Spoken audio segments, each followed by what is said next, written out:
તો આજનું ભજન નાના રાજકોટ વાળા જયંતિભાઈના માતુશ્રી ની વાર્ષિક પૂર્ણ તિથિ નિમિત્તેનું આજનું ભજન છે। તો આ ભજનના ભાવથી આ બધાય સંતોને તેડાવ્યા, હરસ પરસ આનંદ કરાવ્યો, તે ખૂબ ધન્યવાદની વાત છે। તો આવી રીતે હમણે દિનેશ મહારાજે વાત કરી, ખૂબ નામની વાત કરી, ખૂબ નામને વર્ણવ્યું છે, પણ નિરાંત મહારાજે કીધું કે રૂપ નહીં જેને ગુણ નહીં, નામ નહીં છે એવું કાંઈ નહીં, અને સર્વે એનું બીજ વૃક્ષ જેવું। હવે રૂપય નહીં અને ગુણય નહીં, પાછા કે નામ નહીં ને પાછું છે એવું, કેવું છે?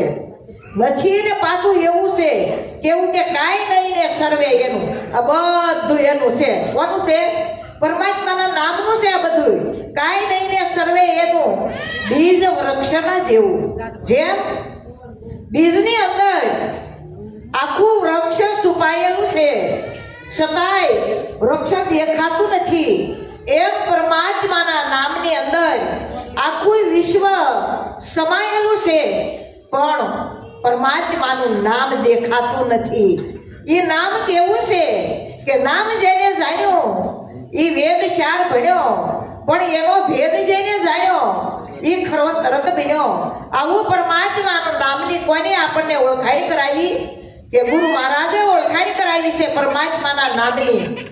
જેમ નિરાંત મહારાજે એક પદની અંદર કીધું કે નામ રૂપ ગુણ નહીં અમારે, કબોનો ધરુ અવતારા, અમહે જોગી અલખ અનાદિ, પાર બ્રહ્મ કે હે પારા। હવે નામ રૂપ ગુણ નહીં અમારે, કે નામને કોઈ રૂપ કે ગુણ હોતું નથી, પાછું બધું એને છે। હે રૂપ કે ગુણ વગરનું કોઈ જગ્યા ખાલી નથી, પાછા કે નામ ને રૂપ ગુણ કાંઈ નથી। આવું પરમાત્માનું નામ છે। એ નામની ઓળખાણ આપણને ગુરુ મહારાજે કરાવી છે, એટલે ગુરુ મહારાજનું ખૂબ ખૂબ મહિમા સંતોએ ગાયો છે। કે ગુરુ મહારાજનો મહિમા કેવો ગાયો છે કે ગુરુ મહારાજ કેવા છે કે વંદનીય છે, પૂજનીય છે, અને હરતા ફરતા દેવળ આવું ગુરુ મહારાજ છે। અને ગુરુ મહારાજનો ગુણનો કોઈ પાર નથી, ગુરુના ગુણનો નહીં પાર। ભક્તિ ખાંડા કેરી ધાર, હે નુગરા શું જાણે આ સાર। આવો ને જેસલરાય આપણે પૂરા પ્રેમ થકી મળીએ, અને જો પૂરા વંશ હોય ને ન્યા જઈને આવી રાહુ રેડીએ। એટલે ગુરુના ગુણનો કોઈ પાર નથી, ગુરુ ગુણના સાગર તમને લાખ લાખ વંદન। હે આવા ગુણનો પાર નથી ગુરુ મહારાજના, એટલે ગુરુના ગુણનો નહીં પાર। ભક્તિ કેવી છે? ખાંડા કેવી ધાર। હવે ભક્તિ ખાંડાની ધાર કીધી, કોને કીધી? કે જે ગુરુ મહારાજના શરણે જઈ આ વાતને સમજ્યા નથી ને એને ખાંડાની ધાર જેવી લાગે હો। ખાંડું એટલે તલવાર, તલવારના ધાર જેવી લાગે। અને જે સદગુરુ મહારાજના શરણે જઈ આ વાતને સમજ્યા છે એને તો આ ફૂલની પાંખડી જેવો આ રસ્તો છે। પછી કીધું કે નુગરા શું જાણે આ સાર। નુગરા ખરેખર કોને કીધા? હે નુગરા કોને કીધા છે? કે જે ગુરુ શરણે નથી ગયા એને નુગરા નથી કીધા। બધાયની માથે ગુરુ તો છે જ તે।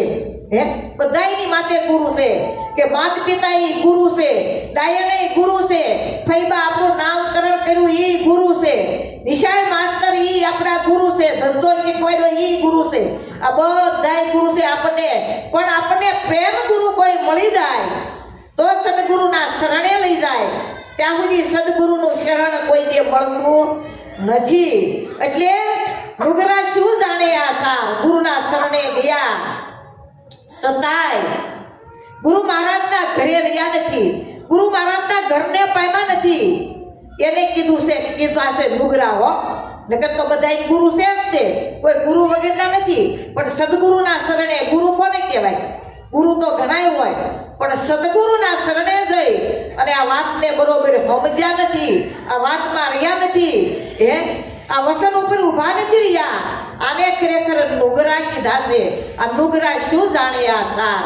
એને આ સાર ખરેખર સમજાય એવો નથી. આ સાર કેવો છે કે સારમાં સાર વિચાર સાર. તો વિચાર કરે તો આની ખબર પડે, ત્યાં સુધી આની ખબર પડે એવું નથી. એટલા માટે ગીતામાં કૃષ્ણ પરમાત્મા અર્જુનને કહે છે, હે અર્જુન, વિચારમ પરમ જ્ઞાનમ. તો પરમ જ્ઞાનની પ્રાપ્તિ તો વિચાર કર તો તને પરમ જ્ઞાનની પ્રાપ્તિ થાય. ત્યાં સુધી પરમ જ્ઞાનની પ્રાપ્તિ થતી નથી. જેવી રીતે સુરતા હોય અને સુરતા જ્યાં સુધી પરમાત્માના પદ સુધી, જ્યાં સુધી સદગુરુના શરણમાં ન રહે, પરમાત્માના પદને ન નિહાળે, પરમાત્માના પદને ન પામી હોય, ત્યાં સુધી આ ખબર પડતી નથી. જેમ દીકરી કુંવારી હોય અને એના પોતાના પતિને પામી ન હોય, એ દીકરી શું ગાય ખબર છે? આપણે બેનું ઘણા ગાતા હોય લગ્નમાં કે કુંવારી કાંઈ સડી રે કમાડ, સુંદર વરને નિરખવા, દાદા અમને એ વર પરણાવો, એ વર્ષે વ્યવહારીઓ, એ ગાતા હોય ને. તો કુંવારી કોણ છે? સુરતા ખરેખર કુંવારી છે. આ કુંવારી સડી કમાડ પણ સુંદર વરને નિરખવા. સુંદર વર છે કેવો? એ કેવો છે સુંદર વર કે એને કોઈ હાથ નથી, પગ નથી, કોઈ કાંઈ નથી. આને કહેવાય સુંદર વર. એ આત્મા છે, એ સુંદર વર છે. આને નિરખવા માટે સડી. સુરતા કુંવારી હતી, સુંદર વરને નિરખવા માટે સડી કે દાદા અમને એ વર પરણાવો, એ વર્ષે વ્યવહારીઓ. હવે દાદા, એના દાદા કોણ છે? સુરતાના મન છે, એના પિતા છે. અને એના પિતાને કહે છે કે દાદા અમને આ વરને પરણાવો, ઈ વર્ષે વ્યવહારીયા. હવે આ વર કેવો છે? કોઈએ આત્મા કીધો, કોઈએ નામ કીધું, કોઈએ શબ્દ કીધો. હવે એ વ્યવહાર કોણ કરે? બધો આમાં વ્યવહાર કોણ કરે? કોણ પગ હલાવે, કોણ હાથ હલાવે, કોણ આંખથી દર્શન કરી રહ્યું છે, કોઈ મુખથી કોણ બોલી રહ્યું છે? આ કોણ છે આમાં? આ વર વ્યવહારીઓ પરમાત્મા બેઠો છે આમાં. ઈ બધો આ વ્યવહાર ચલાવે છે. કોણ ચલાવે? આમાં પરમાત્મા બેઠો છે ને, ઈ વ્યવહાર બધો ચલાવે છે. હવે દીકરીને લગ્ન કર્યા હોય, કરી દીધા હોય, પછી આપણે દીકરીને એના હાહરા ઘરે જાય, પછી એને રોટલા ઘડતા ન આવડતું હોય અને એને હાહુ એમ કહે કે બટાકો એટલું મીઠું નાખવાનું, પછી કાયમ રોટલા ઘડે, પછી એને રોજ રોજ કેવું પડે એટલું મીઠું નાખજે એમ. એને ખબર પડી જાય કે ન પડી જાય? એને ખબર પડી જાય. એમ ખરેખર આપણી સુરતા સાધ્ય હોવી જોઈએ. સુરતા કેવી હોવી જોઈએ? સાધ્ય હોવી જોઈએ. સુરતા જ્યારે સદગુરુ મહારાજના શરણે જઈને પહોંચી છે, એ સુરતાએ તેના પતિને નક્કી કર્યો છે. અને સુરતા એના પતિમાં જો સાધ્ય હોય તો આ મેળ આવી જાય એવું છે. નકર ગમે એટલા ગોથા ખાઈશું તો એનો મેળ આવે એવું નથી. આવે કોઈ દે નો મેળ આવે. એટલા માટે સંતો તો પોકાર કરીને આપણને કહેશે, પણ છતાંય હજી આપણી આંખ ઉઘડતી નથી. ઉઘડે? હજી ન ઉઘડે. એટલા માટે બધાને સદગુરુ મહારાજના શરણે જવું પડે. જો રામ જેવા, કૃષ્ણ જેવા, મહાવીર, સ્વામિનારાયણ ભગવાન, રામાપીર, બધાના ગુરુના શરણે બધાને જવું પડ્યું તો ન જવું પડ્યું? સદગુરુના શરણે જઈ આવીને કોઈનો ઉદ્ધાર થયો નથી અને કોઈનો થાય એવો નથી. તો સદગુરુ મહારાજના શરણે જઈ અને સદગુરુએ જે પરમાત્માનું જ્ઞાન બતાવ્યું છે અને એ જો જ્ઞાન ઉપર જે ટકી ગયા છે ને, એ આ ભગવાન કોઈ થઈ ગયા, કોઈ સંત થઈ ગયા, કોઈ ભક્ત થઈ ગયા ન થઈ ગયા? એને પછી જેવું બનવું હોય એવું બનાય કે ન બનાય? પણ બન્યા પછી શું થવાનું છે ખબર છે? મટી જવાનું છે. એક વખત બની જાય પછી મટવાનું રહે, પછી બીજું કઈ રહેતું નથી. આવો ગુરુ મહારાજે આપણને ઉપદેશ કર્યો છે કે અનુભવીનો ઉપદેશ એવો સમજો તો સમજાય છે. આવરણ નહીં આવે લેશ આત્મા ઓળખાય છે. અનુભવનો ઉપદેશ છે. ઉદ્દેશ્યનો છે, અનુભવનો છે. અનુભવ કેવો છે કે જ્યાંનો પગે કવિ ના પગે રવિ, જ્યાંનો પગે રવિ ત્યાં પગે અનુભવી. અને ઈ અનુભવિયાનો ઉપદેશ સમજો તો સમજાય છે. ઈ ગુરુ મહારાજે આપણને સમજાવ્યો છે. હે સામે બિહારી 3.5 કલાક સુધી ત્યાં ઉપદેશ કેવો છે કે એને દેહ રહિત દર્શામાં આવે. જેમ પ્રતિબિંબ પાણીમાં, જો બિંબ બહાર ને પરખ પાણીએ કેટલાય કુંડા પાણીના ભર્યા હોય, સૂર્ય એક જ હોય, એના પ્રતિબિંબ ક્યાં પડતા હોય? પાણીમાં પડતા હોય. બિંબ ક્યાં હોય? બહાર હોય. પણ પ્રતિબિંબ હોય પાણીમાં એમ દર્શાય, વાણી પાછો આવે એવો નથી હો. વાણીમાં આવે એવો છે. નિરાંત મહારાજે કીધું કે વાણીમાં આવે એ વણસી જાય છે. નિર્વાણી પદ સાસુ, નામ રૂપ અને ગુણથી ન્યારું એ જાહેર પદ સાસુ. આ જાહેર પદ પડ્યું છે, જાહેરમાં પડ્યું છે. નામ રૂપ અને ગુણથી ન્યારું છે. નામ રૂપ ગુણથી, નામ ન્યારું છે રૂપ અને ગુણથી, અને ઈ જાહેરમાં નામ પડ્યું છે. વિશ્વ સરાસરની અંદર એક પરમાત્માનું નામ જાહેર છે. એ નામ જેને લીયા એને બધાય વેદ ભણી લીધા. આવું નામ છે. એટલે કીધું કે ગુરુ મહારાજે આપણને એ નામની ઓળખાણી કરાવી છે, અને એ નામના આધારે જે રહી ગયા છે એનો બેડો પાર થઈ ગયો છે. નામનું ભજન જેને કર્યું છે, નામનું કીર્તન કર્યું છે, અને નામનું ભજન, શેનું ભજન કરવાનું છે? એક પરમાત્માના નામનું જ ભજન કરવાનું છે. બીજા શેનું કરવાનું નથી. બધે નામ જ નિરખાયો જ નહીં.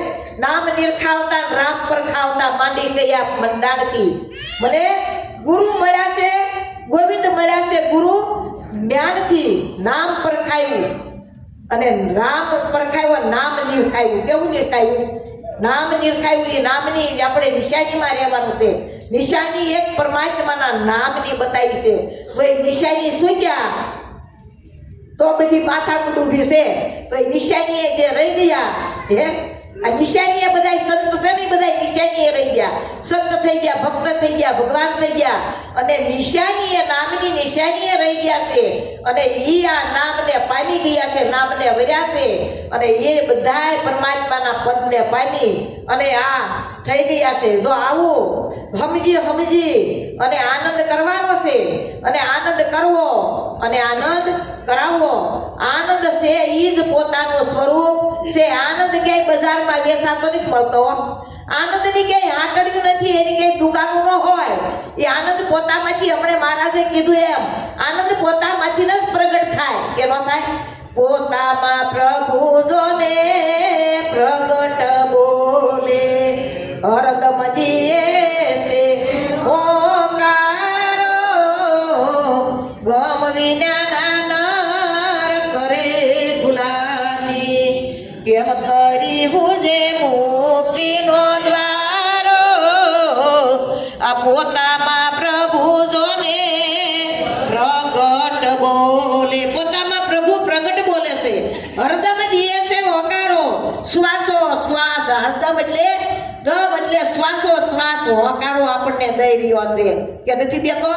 હરદમ દિયે છે હોકારો, પણ ગમ વિના નર કરે ગુલામી, કેમ કરી હુજે મુક્તિનો દ્વારો. આ ગમ નથી, એની ખબર નથી, એટલે આપણે ગુલામી કરીએ. નકર એની ગુલામી ન કરી ખબર પડી જાય. જ્યાં જોવાય પરમાત્મા સિવાય કોઈ જગ્યા ખાલી નથી. હરિમાં હાલવું, હરિમાં ચાલવું, હરિને અડે છે હાથ, ખીમો કે અળગા ક્યાં ખોલવું. આમાં ક્યાં નથી જગતનો નાથ, ક્યાં નથી પરમાત્મા? કયો પરમાત્મા વગરની કોઈ જગ્યા ખાલી છે? પરમાત્મા વગરની કોઈ જગ્યા ખાલી નથી. આપણને ક્યાંય પરમાત્મા વળી દેખાતો નથી. દેખાય છે? ક્યાંય દેખાતો નથી. છે આપણી ભેગો, અને વિશ્વ સરાસરની અંદર છે. જ્યાં જ્યાં નજર કરો ત્યાં પરમાત્મા હાજરા હાજર છે, પણ આપણને સતાય દેખાતો નથી. આ કેમ દેખાતો નથી? કે આપણે સંતોના શરણે જઈ અને સુરતા કેવી બનાવવાની છે? શેપલી માછલી જેવી. શેપલી માછલી કેવી હોય? કે જ્યારે સ્વાદ નામનો નક્ષત્રનો સાદ વર્ષનો હોય, અને ત્યારે ચેપોલી નામની માછલી હોય સમુદ્રમાંથી બહાર નીકળી, વાઘ જ ઊંચી થઈ અને એ બિંદુને ગ્રહણ કરી અને તળિયે વહી જાય. તળિયે જાય ત્યાં સુધી મુખ ખોલે નહીં હોય, અને જો વસાડે ખોલે તો ફટક્યું થઈ જાય. પણ એ મરી જાય તો એ મોઢું ખોલે નહીં. આના હાસા બોધી થાય. તો હાસુ બોધી પરમાત્માના નામ રૂપી હાસુ બોધી, આ હાસો હીરો આપણા હાથમાં આવ્યો છે, અને એને જતન કરીને જાળવવાનો છે. આવું સમજીને આનંદ કરવો અને આનંદ કરાવવો. સતગુરુ મહારાજ